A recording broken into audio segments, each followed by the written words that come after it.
Heard his granddaughter's remains have been found just a few blocks from their home. Our Carson Chambers is here with more on this dramatic day in court. Good evening, Carson. Good evening, Wendy. There was a moment today where George Anthony cried so hard on the stand, the judge ordered everyone to take a 15-minute recess. Mr. Anthony, the defense has painted him a villain. Do you recall being on 48 hours? Yes, sir. And do you recall being paid $20,000 for that appearance? You know, Mr. Baez, I have been nice to you.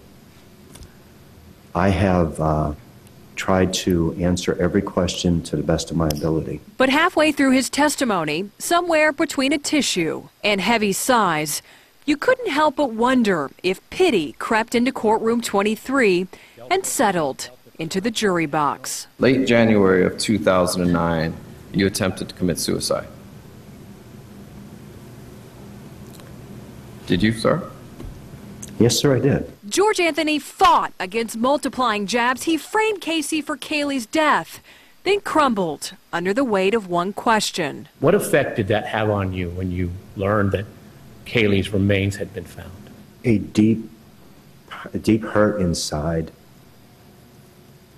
tears, the whole gamut of just an emotional